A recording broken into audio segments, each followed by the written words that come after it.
सुधीर मुनगंटीवार आपल्यासोबत आहेत, आपण बोलणार आहोत। भाऊ, ज्या पद्धतीनं यश मिळालेलं आहे, दावा केला होता की 9च्या 9 जागा आमच्या निवडून येतील, त्या आता निवडून आलेल्या आहेत, काय प्रतिक्रिया आहे? कारण का महाविकास आघाडी फार कॉन्फिडंट होती।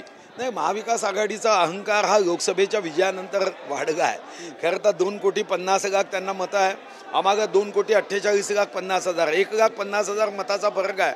पण एवढा अहंकार वाढला आहे की आम्ही जातीचं विष काढून निवडून येऊ शकतो, आम्ही नरेटिव्ह सेट करून निवडून येऊ शकतो। गेले 25 दिवस तुम्ही टीव्ही चॅनल कोणतीही पहा, टीव्ही नाही बघा, काय म्हणायचे, अजितदादाचे आमदार आमच्या संपर्कात आहे। ते संपर्कात नव्हते, यांना असं बनवलं त्यांनी आणि असं दाखवलं की आम्ही संपर्कात आहोत, यांचे आमदार फुटलेत। आणि आता आमचे नवरत्न निवडून आले, यांचे आमदार फुटलेत।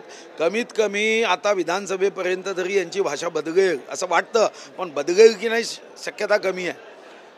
अजितदादाचे आमदार आमच्या संपर्कात आहे, भाजपचे आमदार आमच्या संपर्कात आहे। हे सरकार पडणार आहे। 2-2.25 वर्ष याच पद्धतीची भाषा, अतिशय निम्न शब्दामध्ये भाषणं करायची। आता चातुर्वर्ण्यावर बोलायला लागले, खोटं बोलायचं म्हणाले, मनुस्मृतीमधलं वाक्य घेतलं। आता दीपक केसरकरांनी सांगितलं असं काहीच जागा नाही, पण लोकांना, काही पत्रकारांना चुकीची माहिती देऊन तसं दाखवायला लावायचं आणि लोकांमध्ये असा भ्रम निर्माण करायचा। निश्चितपणे त्यांच्याच मतदारांनी हे उत्तर दिलं आणि शेकापचे नेते जयंत पाटील यांच्याशी धोका केला। जयंत पाटलांनी शरद पवार यांच्यावरती विश्वास टाकून मोठी चूक केली असं म्हणायचं आहे का तुम्हाला? नाही, महाविकास आघाडीवर, फक्त शरद पवार साहेब कुठं, महाविकास आघाडीवर।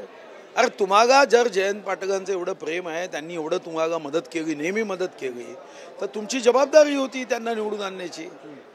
आज आम्ही आदरणीय रामदास आठवलेजींचा एकही लोकसभा सदस्य नाही, पण आम्ही मंत्री त्यांना का ठेवतो? कारण मित्र आहे, त्यांनी या NDA मध्ये महत्त्वाची भूमिका ही बजावली आहे आणि वैचारिक लढाईमध्ये पूर्ण शक्तीने ते सोबत राहिले।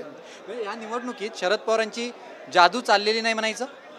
हो, लोकसभेत एकदा जादू चालली, ससा आणि कासवाच्या शर्यतीत एकदा कासव जिंकला म्हणून काही सशाची गती आणि शक्ती कमी होत नाही, वेग कमी होत नाही आणि कासवाची गती वाढत नाही। एकदा जिंकले, खरं आहे, याच्यामध्ये काही दुमत नाही आहे।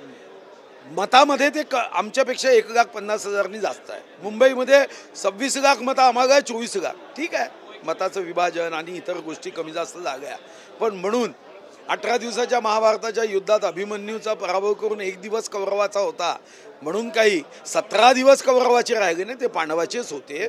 त्यामुळे हा प्रश्न उपस्थित होत नाही। आता इथून पुढची वाटचाल कसं असणार आहे? कारण का एक सातत्याने एक सांगितलं जात होतं की अजित पवार यांचे आमदार फुटतील, मात्र तुम्ही सांगितलं की अजित पवारांच्याच आमदारांनी असा एक अंक केला की आम्ही तुमच्या संपर्कात आहोत आणि तिकडचेच आमदार फोडले।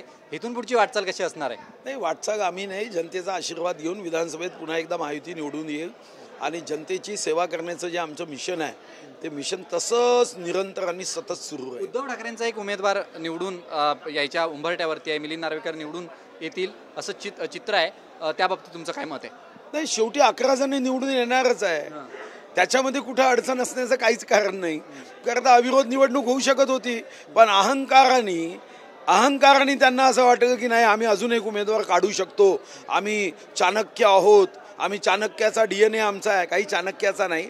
एखाद्या वेळी निवडून आले लोकसभेत, जरा आम्ही बेसावत थोडेसे राहिलो, यांच्या नरेटिव्हच्या समोर आम्ही कमी पडलो, म्हणून नेहमी कमी नाही पडणार। नक्कीच महाविकास आघाडीचं नरेटिव्ह होतं, त्याला आम्ही कमी पडलो, मागच्या वेळेला आम्ही बेसावत होतो, मात्र आम्ही यावेळेला बेसावत नाही आहोत, अहंकारानं हा त्यांचा पराजय केलेला आहे, अशा पद्धतीची प्रतिक्रिया मंत्री सुधीर मुनगंटीवार यांनी दिलेली आहे। विशाल पाटील, TV9 मराठी।